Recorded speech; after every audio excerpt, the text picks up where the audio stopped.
नमस्कार दर्शक बंधु मु वेलकम करुच्ची माय यूट्यूब चैनल को। तो दर्शक बंधु मु आज नहीं आसी आपण मान सबुदिन सुस्थ रहिबार 25 टी घरोई टिप्स। नंबर 1, सकाळ उठी प्रथमे मुह धोइबा पूर्वरु उषुम पानी रे 2 ग्लास पियंतु एवं शरीर रे थिबा मैला को सफा रखिबा पाई आउ ही सकाळु खाली पेट रे चा कॉफी पियंतु नाही। नंबर 2, सकाळु निश्चय 30 मिनिट निजकु दियंतु जोग एवं व्यायाम करंतु किंबा सकाळु चलिबाकु जांतु। नंबर 3, गाय क्षीर प्रतिदिन पीवा द्वारा हाड़ मजबूत रही थाए एवं चेहरा सफा सुंदर देखा जाए। नंबर 4, मेहंदी पत्र, लिंब पत्र एवं मंदार पत्र को बाटी सेथिरे सोरिष तेल पकाई चुट्टी रे मालिश करिबा द्वारा चुट्टी जल्दी लंबा एवं मोटा होई थाए।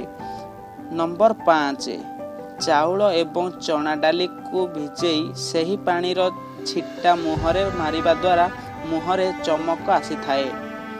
नंबर 6, जदि चाहा पीवा जरूरी अटे तेबे खाद्य खाइबा परे ही पीवा उचित। नंबर 7, सकाळु खाली पेटर दहीर सेवन करिबा द्वारा ओजन कम रही थाए एवं लेंबू महू मिशा पानी पीले मध्य ओजन जल्दी ह्रास होई थाए। नंबर 8, धला चीनी एवं धला लुण धला विष परी काम करि थाए। यह प्रतिदिन अधिक सेवन कले शरीर को धीरे धीरे असुस्थ करि थाए। नंबर 9, 30 वर्ष परे फ्रिज पानी जन फुट चीनी लुण चाहा आलू अधिक मसला खाद्यर सेवन जेते कम करिवे सेते भल। नंबर 10, सकाळु जलखिया न खाइबा द्वारा शरीर एवं मस्तिष्क दुर्बल होई पड़े। नंबर 11, दही खाइबा द्वारा महिलार चेहरा सफा होई थाए एवं दही को चेहरा रे लगेबा द्वारा मुह चमकी सुंदर देखा जाए।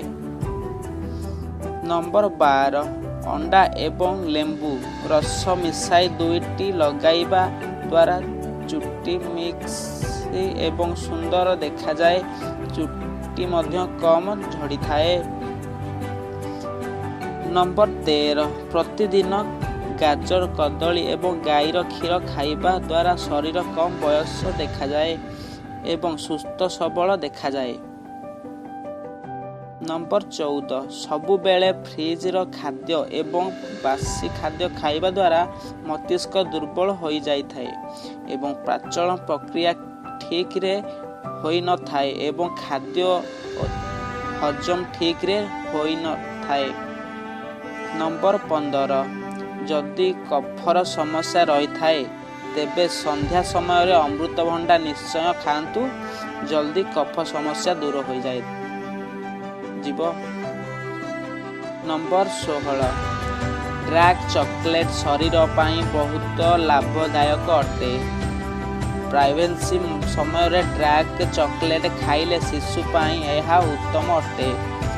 नंबर 17, क्षीर फुटिबा परे अलैच पकेइबा द्वारा क्षीर अधिक समय पर्यंत फ्रेश रही थाए।